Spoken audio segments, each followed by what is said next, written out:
गिरवर धारो कृष्ण जी द्रोणागिरी हनुमंत। गोवर्धन तो उठाया भगवान कृष्ण ने, इसलिए उनको भगवान माना कि उन्होंने पहाड़ उठा दिया। और कहते हैं द्रोणागिरी हनुमंत, हनुमान जी ने द्रोणागिरी पहाड़ उठाया। और कहते हैं शेष नाग सारी सृष्टि उठा रहा, इनमें कौन भगवंत। अगर आप ये पहाड़ के ठाल लेने मात्र से उनको भगवान की संज्ञा में लेते हो, भगवान कृष्ण को, तो हनुमान जी ने पहाड़ उठाया द्रोणागिरी, उन्होंने गोवर्धन उठाया था। और तुम्हारे शास्त्र कहते हैं, नादान शास्त्र वो अल्पज्ञ लोग हैं जो कहते हैं कि शेष नाग के ऊपर सारी पृथ्वी धरी है, सारा ब्रह्मांड रखा है।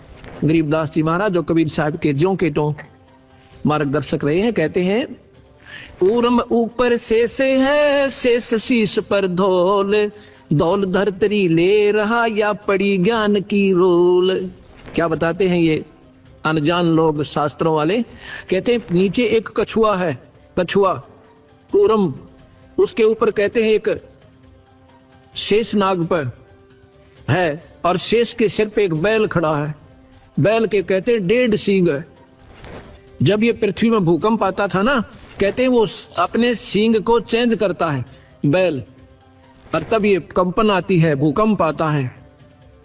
उसका 1.5 सींग है, एक छोटा एक बड़ा बैल का, उस पे रखता है तो कहते हैं भूकंप आता है।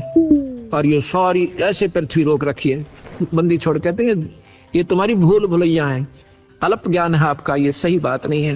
कहते हैं गरीबदास जी, कूर्म किसके आश्रय वो कौन शरण है शेष, ये बटक बीज विस्तार है कोई समझे ज्ञान नरेश।